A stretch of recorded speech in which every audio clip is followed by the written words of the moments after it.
Today we are doing it on foot. 20 must-see spots in New York City in one day. No cars, no stress, just walking, exploring and taking in everything this amazing city has to offer.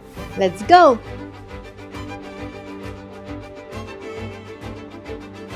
We flew from Los Angeles into Newark Airport early in the morning.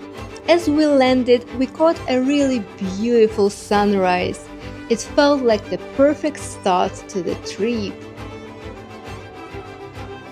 After, we headed straight to the airport train. It was super easy and convenient, no traffic, no stress.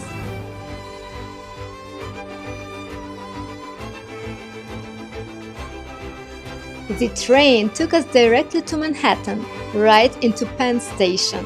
The whole route, the train, the feel of the station actually reminded me of my trip to London. Same kind of busy energy and people rushing in every direction. We walked out of Penn Station and immediately got hit with the noise of the city. Cars, traffic, all of it. We looked up and there it was, the Empire State Building. Peeking out between the other skyscrapers, at that moment I was like, yeah, we are definitely in New York.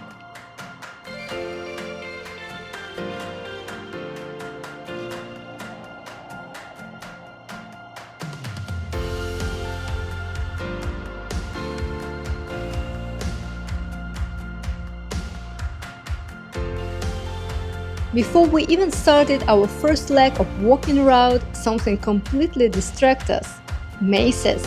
We weren't planning to go there, but the entrance was decorated with the most beautiful flower display.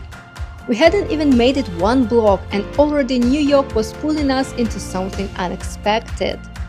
That's the thing about this city. You think you have a plan and then something catches your eye and you're like, okay, let's check this out.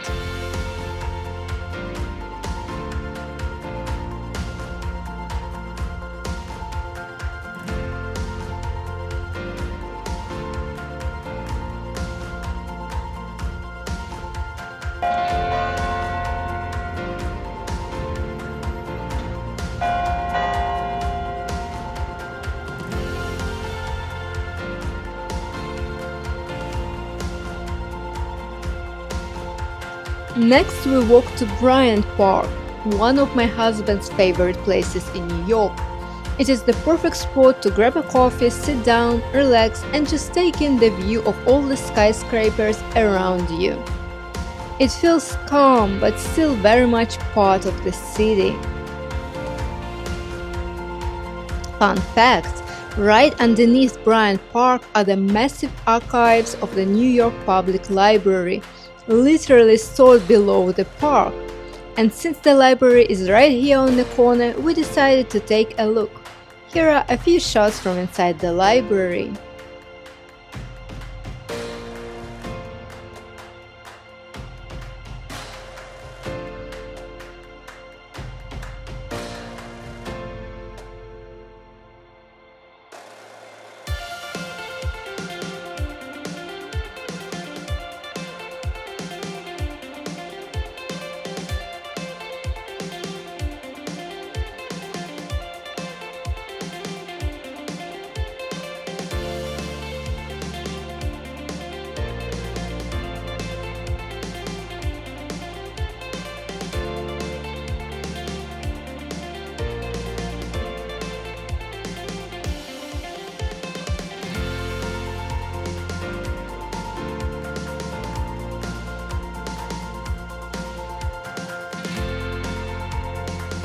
After a quick stop at Grand Central Station, just enough to look around and grab a few shots, we kept walking and stumbled across this majestic Gothic-style St. Patrick's Cathedral.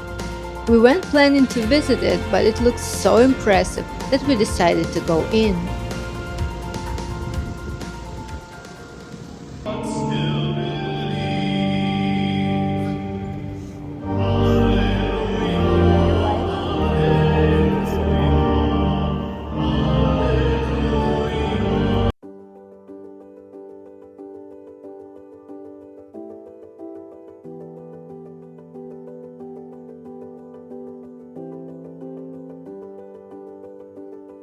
Right across the street from St. Patrick's Cathedral is the famous Rockefeller Center. So, of course, we had to stop there. It's one of those places you've seen in the movies 100 times, but it still feels special in real life. The plaza, the flags, the energy is pure New York. We walked around for a bit, took in the views, and just enjoyed being right in the middle of it all. As we kept walking down from Rockefeller Center, we came across this massive Louis Vuitton store. The building itself looked more like an art installation than a regular shop. Huge displays, bright lights, and so much style. It's hard not to stop and take a few shots when you see something that impressive. Only in New York, right?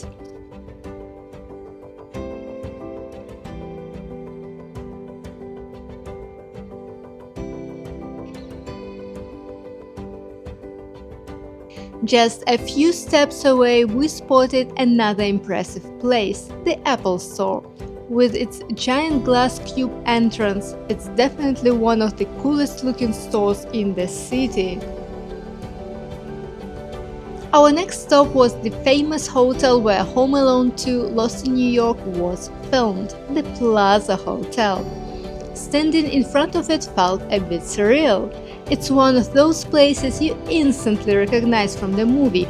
The building is absolutely beautiful and elegant, and it really captures that old New York charm.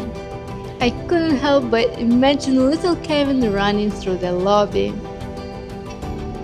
Right across from the Plaza Hotel is Central Park, one of the most famous parks in the world, and honestly, one of my favorite places in New York. No matter how many times you come here, it always feels peaceful, even though you are right in the middle of the city. Central Park is huge, about 843 acres. To give you an idea, that's actually bigger than the entire country of Monaco. You could easily spend an entire day here and still not see it all. When we visited, it was April and the cherry blossoms were in full bloom. The whole park was covered in soft pink and white petals. It looked like a scene from a movie.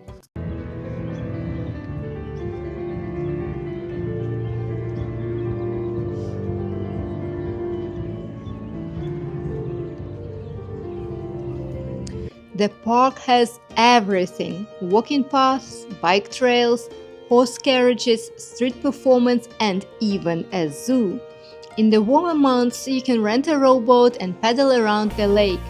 It's super relaxing and such a fun way to see the park from a different angle. What I love most is how the park changes with every season. In spring, it's full of flowers. In summer, it's lush and green. In fall, the colors are unreal. And in winter, you can go ice skating right under the skyline. It's the perfect place to take a break from the noise, sit on a bench with a coffee, and just watch the city go by. Calm, green, and right in the heart of Manhattan. As we kept walking, the street started to remind me of London. Cozy, quieter, with that classic charm and beautiful old architecture. It was such a nice contrast to the busy areas we'd seen earlier. Next, we stopped by the famous fountain at Lincoln Center. It's such a beautiful spot, calm, elegant, and surrounded by some of the best art and music venues in the city. We took a moment just to relax and enjoy the view.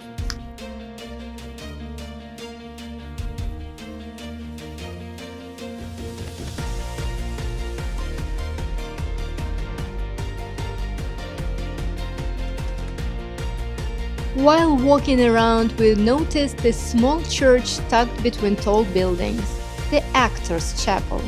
It's easy to miss if you're not looking for it, but it caught our attention, so we decided to check it out. Inside, it was quiet and really beautiful, a peaceful little corner hidden right in the middle of the busy city.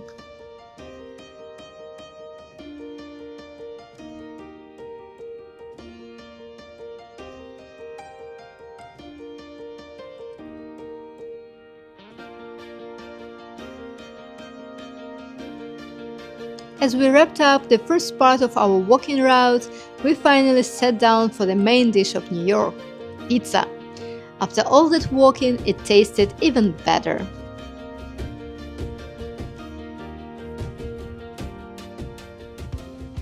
For the second part of our route, we decided to check out some of New York's famous modern buildings, the Edge and the Hive. The Edge has that incredible observation deck that juts out over the city, giving you a view like no other. And the Hive, with its unique honeycomb design, is just as impressive from the outside as it is up close. Walking around this spot really shows a completely different futuristic side of the city compared to the classic streets and parks we saw earlier.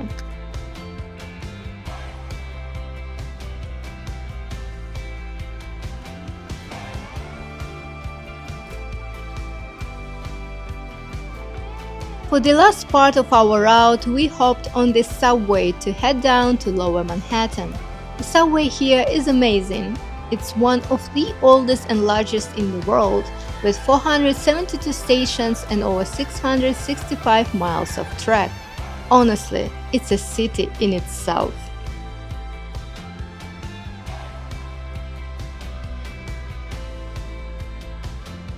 Next, we walked across the Brooklyn Bridge, and immediately I was reminded of the Tower Bridge in London, that mix of history and stunning architecture. The Brooklyn Bridge is actually one of the oldest suspension bridges in the United States, completed in 1883, and stretches over 1,800 feet across the East River. Walking across it gives you amazing views of both Manhattan and Brooklyn, plus the skyline looks incredible from every angle. It's such a classic New York experience, historic, busy, and completely unforgettable.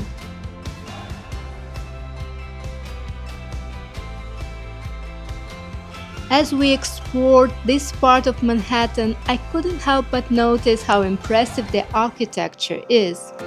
Every building has its own character, from historic brick facades to sleek modern towers. Walking around here feels like a mix of past and present, and it's really inspiring to see the city's creativity reflected in every corner.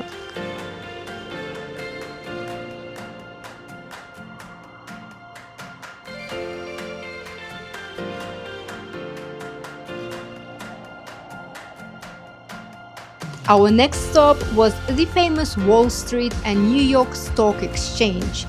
It's hard not to feel the energy here, the history, the hustle, and the iconic buildings all around. Seeing the NYSE in person makes you realize just how central this place is to the world's economy. Even though it's busy and crowded, there is something exciting about standing in the middle of such an influential part of the city.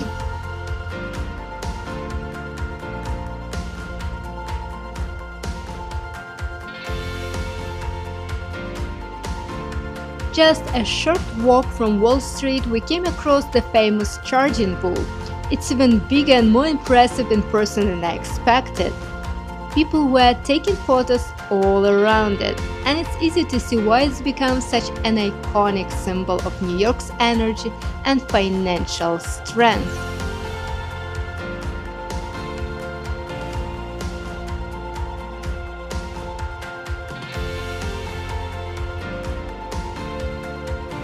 Our next stop was the 9/11 Memorial. Standing here is really humbling.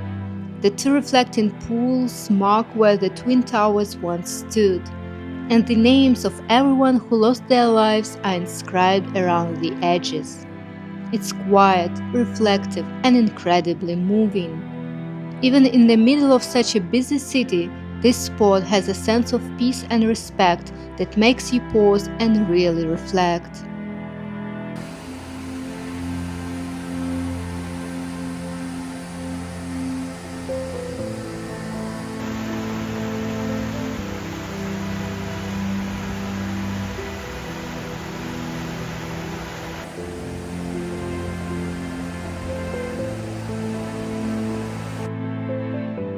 Right next to the memorial, we found a really cool subway station. The design is modern and breathtaking, and there were some fun animated theme art pieces scattered around.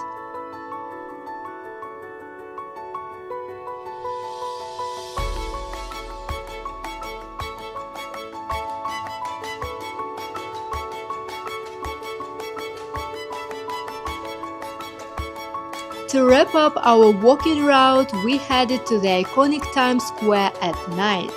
And wow, it really lives up to the hype. The lights, the billboards, the energy, it's like the city is alive in every direction. People were everywhere, taking photos, performing, just soaking in the chaos and excitement. Even after a full day of walking, this place had a completely different vibe. You could spend hours just watching the crowds, the flashing lights, and the hustle that never stops. Standing there, right in the middle of it all, you really feel the heartbeat of New York. It's loud, bright, and a little overwhelming, but in the best way possible. A perfect way to end our big walking adventure through this incredible city.